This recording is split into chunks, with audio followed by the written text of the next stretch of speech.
kama kuna watu wanasema mbona mtu anapokosea kosa moja tu nyinyi mnamjalia kuwa si salaf, na hali ya kuwa katika vitabu ukisoma kuna wanazuoni wengi au watu wengi wanakosea lakini hawaingizwi katika makosa. Inakuwaje mtu katika ahli sunna anakosea jambo lakini nyinyi mnamtoa moja kwa moja katika manhaj? Huyo anayesoma kwenye vitabu atakuwa anasoma kiupofu, hasomi kwa kuzingatia na kuangalia maneno ya wanazuoni katika mweko wake ule sahihi. Na hili pengine zikatokana na hawa ya nafsi au likaja kwa sababu ya kutokujua, ujinga. Na hivi ni vitu viwili vibaya ambavyo vinawaangamiza watu wengi: ujinga, mtu kutokujua na kujiona kwamba yeye ajua, au ajua lakini hawa ya nafsi na matamanio ya nafsi yanamvuta akaenda usipofaa.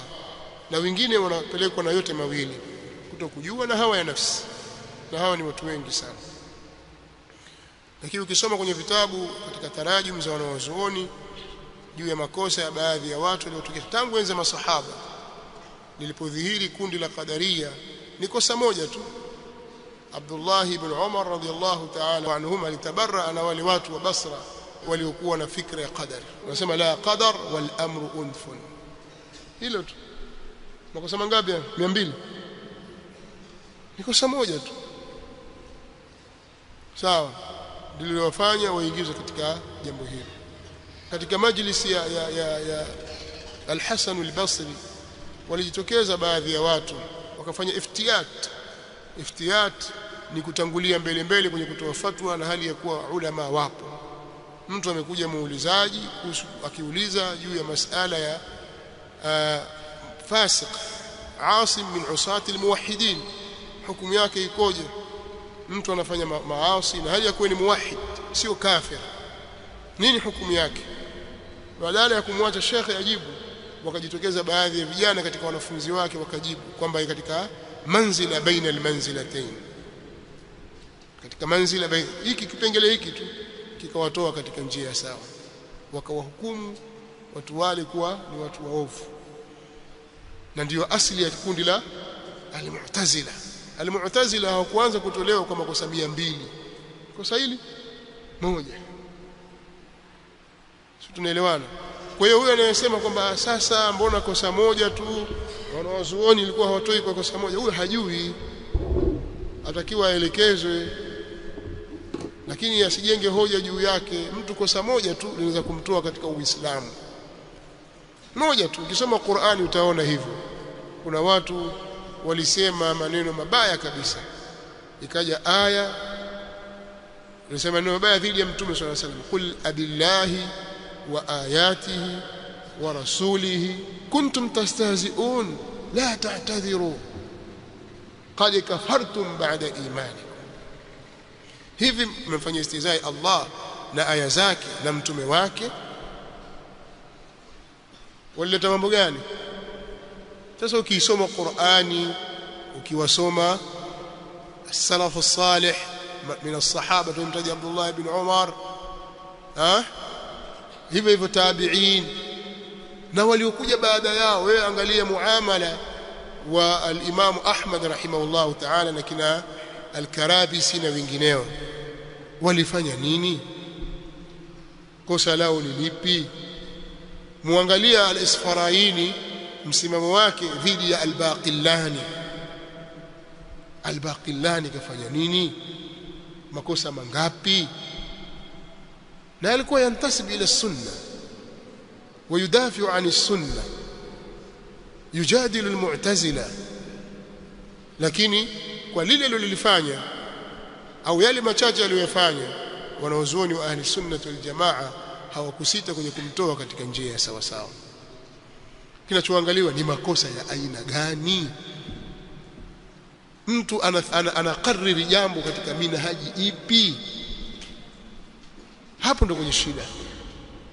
Lakini zalla mtu akawa mathalan, nataka kusema kwamba mathalan mtu ni katika ahli sunna na mizani yake ya kupima mambo ni katika mizani ya ahli sunna wal jamaa, na anajulikana kwa sunna.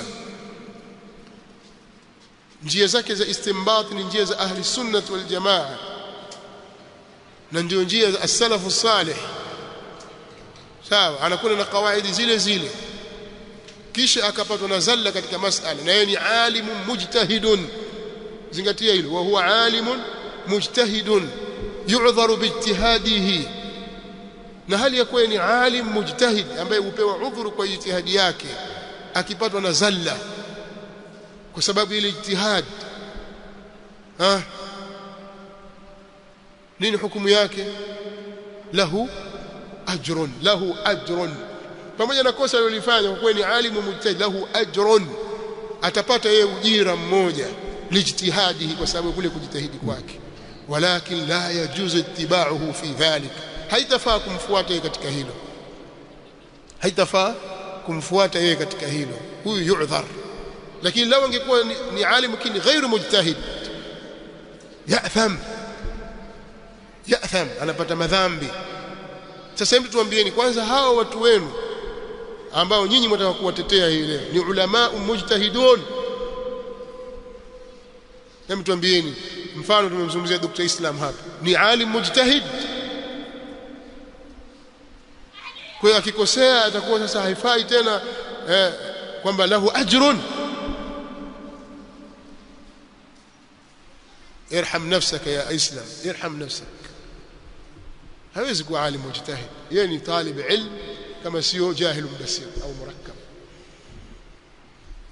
kama sio jahil basit au murakkab, hawezi kuwa mujtahid. Hilo jambo la kwanza. Jambo la pili, misingi ipi aliyojenga juu yake? Anafikiria kwa misingi gani? Ana misingi ipi? Ni misingi ya salaf? Tunaona kwamba misingi anayofikiria si misingi ya salaf, ya kwamba yafaa mtu kusoma na kuchukua elimu mpaka kwa nani? Kwa shaytan. ما قال هذا أحد من السلف. من أين جاء بهذا؟ من أين جئت به؟ umetoa wapi haya? Sasa hii sio minhaji ya sawa sawa. Kwa hiyo mtu anapolieta maneno yakawa yamekhalifu njia ya salaf na akawa miiari yake na vipimo vyake sio vya as-salaf, thumma akhta. Tujalie mathalan mtu anakiwa anatumia mizani lakini mizani zake si sahihi, hata akipatia atakuwa haiko sawa. Hata mu'tazila wakipatia hawako sawa, bado wao ni mu'tazila tu bid'a. Kwa nini? Kwa sababu zile maajiri zao na mizani zao wanazotumia si mizani za ahli sunnah wal jamaa, kwa sababu al-ghayatu la tubarriru al-wasila. Kwa hiyo kulalamika mtu kosa moja tu, kosa moja tu na kuingiza kwenye kufuru, usisubiri makosa 10. Wal-iyadhu billah, jambo moja tu au hilo hakuna mpaka mtu artadi mara 10. Neno moja tu mtu anamuingiza kwenye ukafiri shekhi. Hivyo neno moja tu au masala moja tu yanakutoa katika njia. Almasala malaka imamu kaman shaytan. Wewe huna imam katika hilo. Imamu wako nani sasa? Nani alikutangulia kwamba yafaa kuchukua elimu kutoka kwa shaytan? Huyu Abu Huraira kafunzwa na shaytan. Man salafuka fi hada? Wafikiria kivipi wewe katika jambo hili? Kwa hiyo Dr. Islam asitaki kujitetea. Anazungumza maneno kwamba sasa watu unatoa watu kwa kosa moja tu. Hebu niambie, Qadaria mwanzo kabisa walitolewa kwa makosa mangapi na Abdullah ibn Umar? Ibn Umar ampa salamu yule mtu wa habari kwamba ukifika huko waambie inni bari'un minhum wa hum buraa'u minni. Hadithi ya kwanza katika Sahih Muslim, hadithi nambari 1 kabisa ndani ya Sahih Muslim. Ukifika wewe kawaambia wa jamaa zako huko Basra, anni bari'un minhum wa annahum buraa'u minni. Nini walichokisema? La qadara wal amru unfun. bas maneno haya tu. نسأل الله لنا ولكم العافية والسلام. سبحانك اللهم وبحمدك وأشهد أن لا إله إلا أنت استغفرك وأتوب إليك.